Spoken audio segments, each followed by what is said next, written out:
Hello, नमस्कार दोस्तों स्वागत है आपका हमारे यूट्यूब चैनल परीक्षा स्टडी में।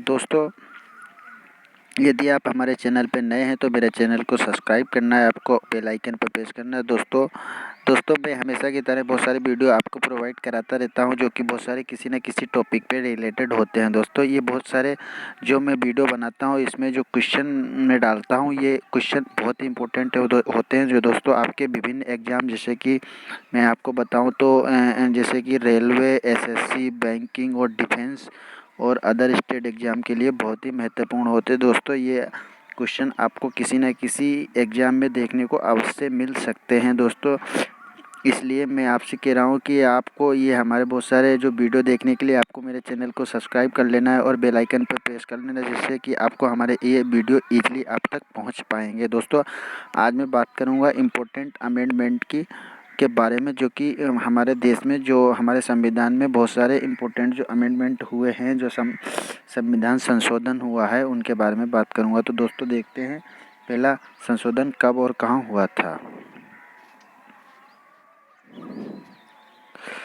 दोस्तों, पहला संवैधानिक संशोधन अधिनियम की बात की जाए तो ये 1951 में हुआ था दोस्तों, जिसमें भूमि सुधार और उसमें शामिल अन्य कानून को न्यायिक समीक्षा से बचाने के लिए नवी अनुसूची को जोड़ा गया था, जिसमें जिसमें ये अगर बात की जाए तो भूमि सुधार से संबंधित है। दोस्तों, पहला संवैधानिक संशोधन, दूसरे संवैधानिक संशोधन, सातवें संविधान संशोधन की बात की जाए तो ये 1956 में हुआ था दोस्तों, जिसमें राज्यों के मौजूद वर्गीकरण को 4 श्रेणियों यानी भाग ए और बी और सी और डी राज्यों में समाप्त कर दिया गया था और उन्हें 14 राज्य और 6 केंद्र शासित प्रदेश पुनर्गठित किया गया था। दोस्तों, अगर बात की जाए सातवां संवैधानिक संशोधन की, तो इसमें राज्यों से संबंधित बात की गई। दोस्तों, ये मैं इसलिए बता रहा हूँ आपको, ये बहुत ही इंपॉर्टेंट है दोस्तों। संवैधानिक संशोधन से बहुत सारे क्वेश्चन जो कि एग्जामों में हमेशा की तरह आते रहते हैं। दोस्तों, अगले की बात की जाए तो केंद्र शासित प्रदेशों के लिए उच्च न्यायिक के क्षेत्र अधिकारों को बढ़ाया। उच्च न्यायालय के अतिरिक्त और कार्याधीन न्यायाधीशों की नियुक्ति के लिए प्रदान किया गया था। अगला दोस्तों, 10वां संवैधानिक संशोधन। 10वां संवैधानिक संशोधन की बात की जाए तो ये 1961 में हुआ था, जिसमें दादरा नागर हवेली को भारतीय संघ में शामिल किया गया था। दोस्तों, अगला है 14वां संवैधानिक। दोस्तों, ये मैंने 10वां और 14वां, आप सोच रहे होंगे कि ये मतलब बीच के छोड़ दिए। दोस्तों, मैंने इसलिए बनाया कि दोस्तों ये इसमें इम्पोर्टेंट जो संवैधानिक संशोधन है उनके बारे में ही आपको बता रहे हैं। दोस्तों, ये 14वां संवैधानिक संशोधन अधिनियम जो है 1962 में हुआ था, जिसमें बताया गया था कि पांडिचेरी को भारतीय संघ में शामिल कर लिया गया। दोस्तों, ये अगर बात की जाए तो 1961 में जो 10वां हुआ था, उसमें दादर नागर हवेली को भारतीय शामिल में किया गया था, और जो 14वां संवैधानिक संशोधन वो 1962 में हुआ था, उसमें पांडिचेरी को भारत संघ में शामिल किया गया था। दोस्तों, अगला है 21st अमेंडमेंट एक्ट, जो 1967 में आया था, जिसमें 8वीं अनुसूची में 15वीं भाषा के रूप में सिंधी भाषा को शामिल किया गया था। दोस्तों, ये आपको याद रखना, भाषा से संबंधित है, जो 1967 में हुआ था। दोस्तों, अगला है दोस्तों 24वां संवैधानिक संशोधन, जो 1971 में आया था, जिसमें मौलिक अधिकारों के सहित संविधान के किसी भी हिस्से के संशोधन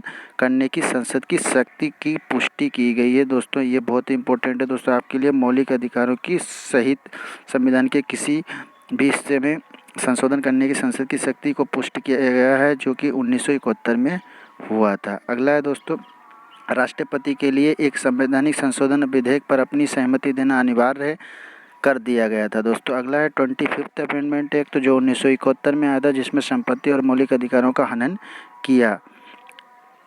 अनुच्छेद 14 बी में निहित निर्देश सिद्धांत को प्रभावी करने के लिए बनाए गए किसी भी कानून को अनुच्छेद 14 और 1931 द्वारा गारंटित अधिकारियों को उल्लंघन की चुनौती नहीं दी जा सकती। 26वां संवैधानिक संशोधन, जो 1971 में आया था, जिसमें रियासतों के पूर्व शासकों की विपर्स और विशेषाधिकार को समाप्त कर दिया गया था। अगला है दोस्तों 31st अमेंडमेंट एक्ट, जो 1972 में आया था, जिसमें लोकसभा सीटों की संख्या 525 से बढ़ाकर 545 की गई थी। दोस्तों, ये बहुत इंपॉर्टेंट है दोस्तों, आपको याद रखना है। ये दोस्तों क्वेश्चन किसी न किसी एग्जाम में आता रहता है। दोस्तों, 31st अमेंडमेंट जो हुआ था वो 1972 में हुआ था, और ये लोकसभा सीटों की संख्या इसमें बढ़ाई गई थी। दोस्तों, पहले लोकसभा सीटों की संख्या 525 हुआ करती थी, और अभी बात की जाए तो 545 लोकसभा सीटों की संख्या है हमारे देश में। अगला है दोस्तों 30 5वां। दोस्तों, ये गलत लिखा हुआ है दोस्तों, ये जिसमें ये 31 है दोस्तों, जो 31वां संवैधानिक संशोधन है जो 1974 में हुआ था, जिसमें सिक्किम की संरक्षित स्थिति को समाप्त कर दिया गया था, उसे भारतीय संघ के सहयोगी राज्य का दर्जा दिया गया था। तो सिक्किम से संबंधित है दोस्तों 1974, जो भारतीय राज्य का दर्जा मिल चुका है उसको। 36वां संवैधानिक संशोधन की बात की जाए तो 1986 में हुआ था, तो सिक्किम को राज्य संघ का संपूर्ण राज्य बनाया गया और 10वीं अनुसूची को हटा दिया गया।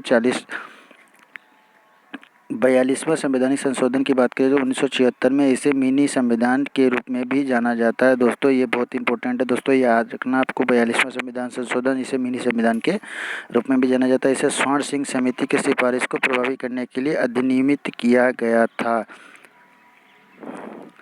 अधिनियमित ने यह स्पष्ट रूप से निर्धारित किया था किसी भी संवैधानिक संशोधन को किसी भी अदालत के घसीटा नहीं जा सकता। इसे न्यायिक शक्ति और अधिकार क्षेत्र की सीमाएं लगा दी गई। इसने लोकसभा और विधानसभा कार्यकाल 5 से 6 वर्ष तक कर दिया गया था। पहले दोस्तों लोकसभा विधानसभा का कार्यकाल जो था वो 5 से 6 वर्ष तक बढ़ा दिया गया और इससे कानून और व्यवस्था की समस्याओं को निपटने के लिए किसी भी राज्य को केंद्र सशस्त्र बलों के रूप में अधिकृत किया गया। इसे मंत्रिपरिषद की सलाह से राष्ट्रपति को बाध्य किया गया।